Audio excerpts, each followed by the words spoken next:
জাতীয় সংসদ বিলুপ্ত করলেন রাষ্ট্রপতি। খালেদা জিয়াকে মুক্তি, ছেড়ে দেওয়া হচ্ছে ১ জুলাই থেকে গ্রেফতার ছাত্র জনতাকেও।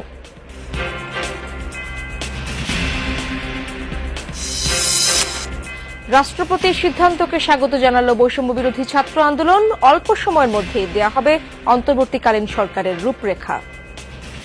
এই সিঙ্গেল সিদ্ধান্তটিকে আমাদের জায়গা থেকে আমরা সাধুবাদ জানাই।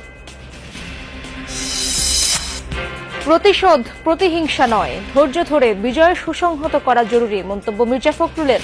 নিরপেক্ষ সরকারের অধীনে ৩ মাসের মধ্যে নির্বাচনের দাবি। এখন যেটা প্রয়োজন, ধৈর্যের সঙ্গে পরিস্থিতি মোকাবেলা করে জনগণকে সংহত করে আপনার এই অর্জিত স্বাধীনতাকে সংহত করা।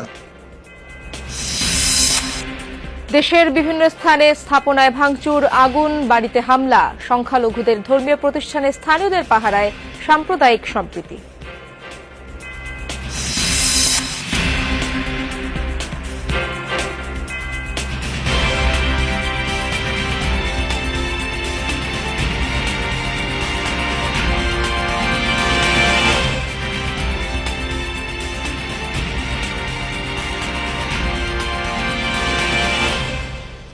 আমন্ত্রণ যমুনা নিউজে আপনাদের সঙ্গে আছি আমি ইশরাত জাহান। এতক্ষণ শিরোনাম দেখছিলেন। দ্বাদশ জাতীয় সংসদ ভেঙে দিয়েছেন রাষ্ট্রপতি মোহাম্মদ শাহাবুদ্দিন। দুপুরে সংসদ ভেঙে দেওয়ার বিজ্ঞপ্তি প্রকাশ করা হয়। সংবিধানের ৪৮-এর ৩ অনুচ্ছেদের অধীনে দ্বাদশ জাতীয় সংসদ ভেঙে দেন রাষ্ট্রপতি। গত ৭ জানুয়ারি অনুষ্ঠিত নির্বাচনের পর ৩০ জানুয়ারি সংসদের প্রথম অধিবেশন বসে। প্রধানমন্ত্রী শেখ হাসিনা ৫ আগস্ট রাষ্ট্রপতির কাছে পদত্যাগ করেন। তাই সংবিধান মতে সংসদ ভেঙে দেওয়া হয়। পাশাপাশি সাবেক প্রধানমন্ত্রী বেগম খালেদা জিয়ার দণ্ড মওকুফ করে মুক্তি দেওয়া হয়েছে।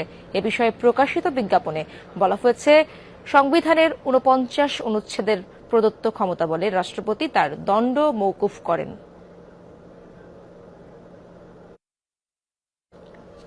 সংসদ বিলুপ্তিকে স্বাগত জানিয়েছে বৈষম্য বিরোধী ছাত্র আন্দোলন। সমন্বয়করা বলছেন, সংবিধানের গুরুত্বপূর্ণ কিছু জায়গায় সংশোধনের প্রয়োজন রয়েছে। শুধু কোটা সংস্কার আন্দোলন নয়, রাজনৈতিক উদ্দেশ্য বা বিভিন্ন উদ্দেশ্যে যাদের জেলে দেওয়া হয়েছে তাদেরও মুক্তির দাবি জানিয়েছেন তারা। যমুনা টিভিকে একথা জানিয়েছেন সমন্বয়ক সাজ্জিস আলম।